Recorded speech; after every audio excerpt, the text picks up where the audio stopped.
जनसंख्या के अनुपात में, किस अनुपात में भाई?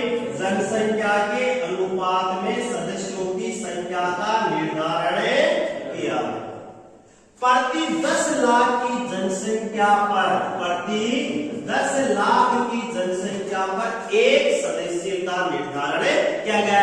एक सीट क्या की गई? निर्धारित की गई। वापिस सुने, कैबिनेट मिशन योजना का पहला प्रावधान क्या है? पहला प्रावधान यह था कि कुल सदस्य संख्या कितनी होगी? 389 होगी, जिनमें 11 प्रांतों से कितने आएंगे? 292। कितने आएंगे भाई?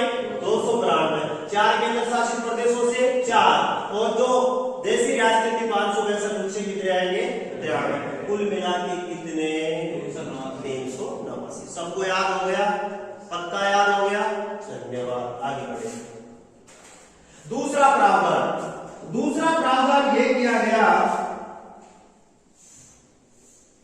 दूसरा प्रावधान ये किया गया कि ये जो 11 प्रांतों से कितने आ रहे थे?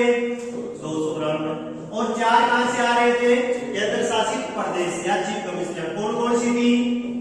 ए यानी अजमेर मेरवाड़ा, अजमेर मेरवाड़ा। बी यानी बलूचिस्तान, सी यानी पूर्णिया कर्नाटक का जो क्षेत्र था, कर्नाटक का जो क्षेत्र था, और डी यानी दिल्ली, डी यानी दिल्ली। ये 4 क्या थे उस समय? चीफ कमिश्नरियां थी। 4 क्या थी?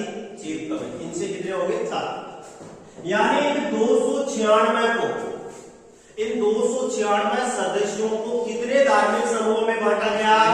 3 धार्मिक समूह में बांटा गया। यानी इन सीटों को कितने धार्मिक समूहों में बांटा गया? 3 धार्मिक समूह। पहला क्या था? सामान्य। पहला क्या था? सामान्य। यानी 296 सीटों में से सामान्य के लिए कितनी सीटें निर्धारित की गई भाई? 213 सीटें। कितनी सीटें भाई? 213। दूसरा, मुस्लिमों के लिए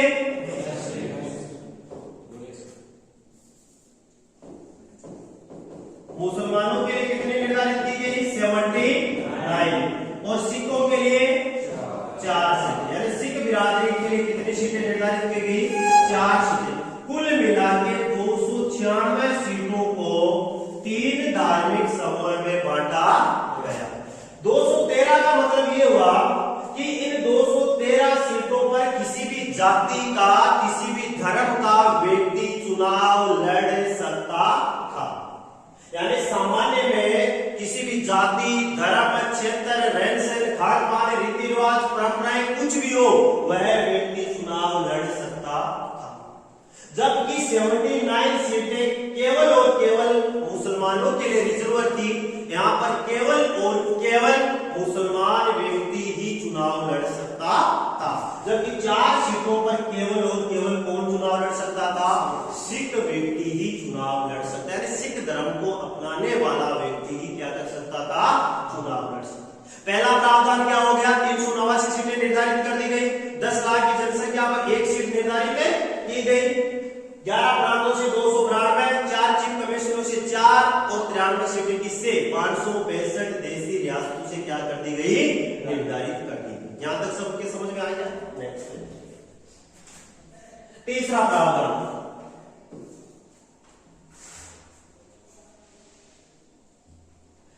तीसरा प्रावधान ये किया गया कि 11 प्रांत और 4 जो केंद्र शासित प्रदेश थे या चीफ कमिश्नर थी, जहां से 292 सीटें और यहां से कितनी भाई? 4 सीटें। टोटल 296 सीटों का क्या होगा? चुनाव। क्या होगा भाई?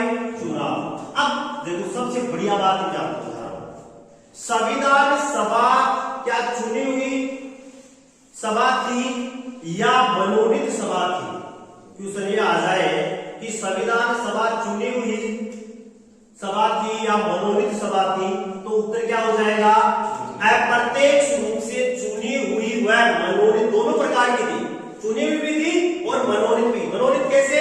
क्योंकि हम जो चौथा पॉइंट पढ़ेंगे जहां पर 93 सीटें इसके लिए निर्धारित थी, 565 रियासतें थी उनके लिए निर्धारित थी, तो इनका तो क्या हुआ था? मनोनयन हुआ था। क्या हुआ था भाई? मनोनयन हुआ था। वो भी किस आधार पे?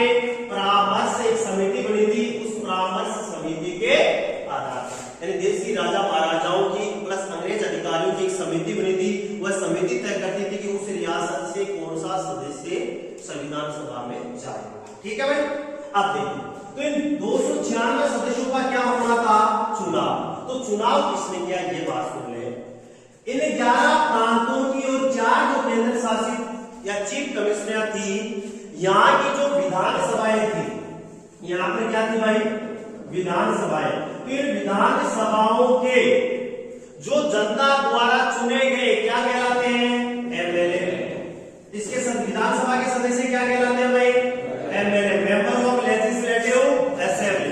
मेंबर ऑफ लेजिस्लेटिव असेंबली के सदस्यों के द्वारा इन 296 सदस्यों का क्या किया गया था? चुनाव। वो भी किस आधार पर? एकल संक्रमणीय मत प्रणाली द्वारा। एकल संक्रमणीय मत प्रणाली द्वारा इनका क्या किया गया था? चुनाव किया।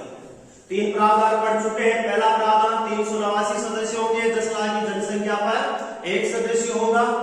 इसी तरह 11 प्रांतों से 292 सीटें, 4 केंद्र शासित प्रदेशों से 4 और देशी रियासतों से 93 सीटें हो गई थी।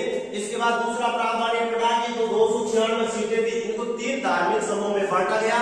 सामान्य के लिए 213 सीटें, मुसलमानों के लिए 79 और सिखों के लिए 4 सीटें। तीसरा प्रावधान ये था कि 296 सीटों पर क्या होंगे? चुनाव होंगे। चुनाव में वोट कौन डालेगा? इसके लिए कहा गया कि तत्कालीन वहां की जो विधानसभाएं थी, 11 प्रांतों की और 4 केंद्र शासित प्रदेशों की जो विधानसभाएं थी, उन विधानसभाओं के जो सदस्य थे, उनके द्वारा इन 296 का क्या किया गया था? चुनाव किया गया था। चौथा प्रावधान ये था कि जो देशी रियासतों के लिए, यह समझ लेते हैं, चौथा प्रावधान ये था कि जो 565 देशी रियासतें थी, उनमें 93 सदस्यों का क्या होना था? मनोनीत होने थे। और वो किस आधार पे होने थे? परामर्श के आधार। ये इसके क्या थे भाई? प्रावधान। क्या थे भाई? प्रावधान। अब आगे चर्चा करते हैं संविधान निर्माण की। किसकी चर्चा करेंगे? संविधान निर्माण की। उससे पहले एक बात और बता देता हूं, संविधान सभा के लिए चुनाव होते हैं कब भाई?